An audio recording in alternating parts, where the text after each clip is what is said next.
ಅಂಬರೀಷ್ ಅವರು ಕೂಡ ಪಾಂಡವರು ಅಂತ ಒಂದು ಸಿನಿಮಾ ಮಾಡಿದ್ರು ಸಿನಿಮಾ ನಂಜನಗೂಡಲ್ಲಿ. ಕೆ ವಿ ರಾಜು ಅವರು ಡೈರೆಕ್ಟ್ರು.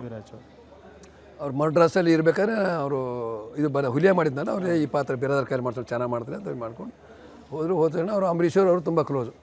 ಅವ್ರು ಬಂದ ತಕ್ಷಣ ಅಂದ್ರಂತೆ, ಏನು ಎಷ್ಟೊತ್ತಿಗೆ ನನ್ನ ಕ್ಯಾರೆಕ್ಟ್ರು ಹೋಗಿ ಇನ್ನೊಂದು 2 ಅವರ್ ಆದಮೇಲೆ ಕರಿತೀನಿ ನಿಮಗೆ ಅಂತ ಇವ್ರದು. ಸರಿ, ಅದೆಲ್ಲ ಒಂದೇ ಟೇಕ್ ಆಗ್ಬೋದು. 400 ಹಿಡಿದು ಒಂದೇ ಶಾರ್ಟ್ಸ್ ಅದು. ಅವರು ಜಗ್ಗೇಶ್ ಅವರು ಇದ್ದಾರೆ, ರಾಮ್ಕುಮಾರ್ ಇದ್ದಾರೆ, ಶಶಿಕುಮಾರ್, 5 ಜನ ಹೀರೋ. ಅದು ಎಲ್ಲ ಪ್ರಾಕ್ಟೀಸ್ ಮಾಡಿದ ಕಾರಣ ಅವರು ಡೈರೆಕ್ಟ್ ಅದನ್ನು ಬೇಗ ಒಂದೇ ಟೇಕೆ ಮುಗಿಬೇಕು ಅಂತ ಅದು ಬೇಗ ಆಗೋಯ್ತು. 2 ಅವರ್ ಅನ್ನೋದು 1.25 ಗಂಟೆಯಲ್ಲಿ ಆಗೋಯ್ತು. ಅಷ್ಟೊತ್ತಿನ ಬಂದ ತಕ್ಷಣ ಅವ್ರವರು ಕ್ಲೋಸು. ಕೆ ವಿ ರಾಜು ಅವ್ರು ಬರೋಣ, ಹಾಂ ಸರ್ ಬನ್ನಿ ಅಂತಾನೆ. ಯಾಕೆ ಹೇಳಿದ್ದು 2 ಗಂಟೆ, ಇನ್ನೂ 45 ನಿಮಿಷ ಬಾಕಿ ಇದೆ ಅಂದ್ರೆ ಅವ್ರು 2 ಗಂಟೆಗೆ ಬರ್ತೀರಿ. ಇಲ್ಲ ಸರ್ ಮತ್ತೆ 2 ಗಂಟೆ ಅಂತ ಹೇಳಿದಿರಿ ನೀವು ಅಂತ.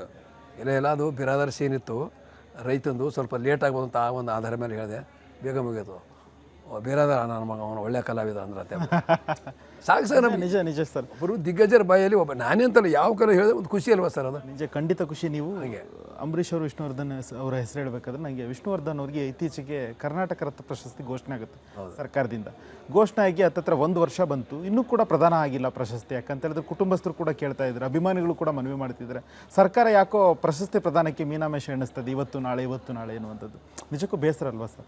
ನೋಡಿ ಸರ್, ಅಲ್ಲಿ ಒಂದೇನಾಗುತ್ತೆ ಸರ್, ಯಾಕಂದರೆ ಅದಕ್ಕೆಲ್ಲ ದೊಡ್ಡವರು ಇದ್ದಾರೆ.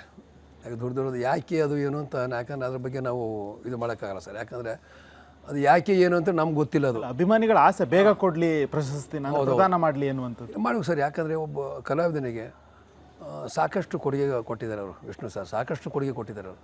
ಅದು ಬೇಗ ಕೊಟ್ಟಿದ್ರೆ ಅವ್ರಿಗೆ ಒಂದು ಶಾಂತಿ ಅಂತೀವಲ್ಲ ನಾವು, ಶಾಂತಿ ಒಂದು ಪಾತ್ರ ಮಾಡಿದಕ್ಕೂ ಸಾರ್ಥಕ ಅನ್ನೋದು ಅಭಿಮಾನಿಗಳಿಗೂ ಖುಷಿ ಆಗುತ್ತೆ.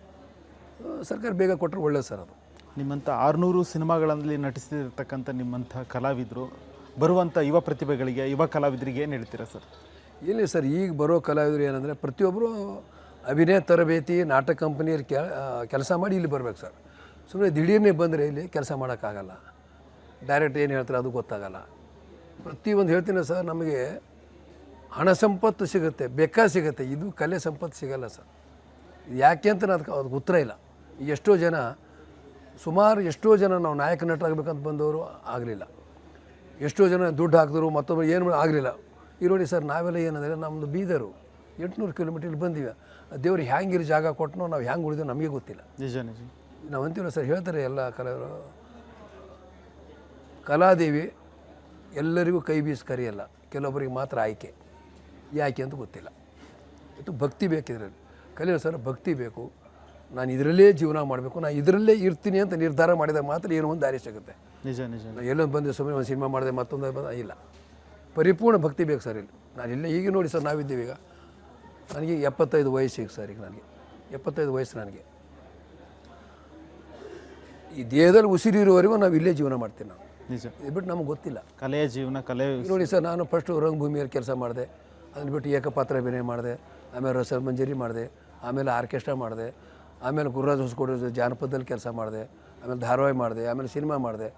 ಈಗಲೂ ಈಗ ಗೆಸ್ಟಾಗಿ ಹೋಗ್ತೀನಿ. ಈಗೆಲ್ಲ ನಾಟಕ ಅದು ಸಣ್ಣ ಪುಟ್ಟ ಅಂದರೆ ಮೊದಲಿನಷ್ಟು ಇಲ್ಲ ಈ ಕೆಲಸ. ಬಟ್ ಆದರೂ ಇದ್ದಿದ್ದರಲ್ಲೇ ತೃಪ್ತಿ ಮಾಡ್ಕೊಂಡು ಜೀವನ ನಡೆಸ್ತಾ ಇದ್ದೀವಿ ಸರ್.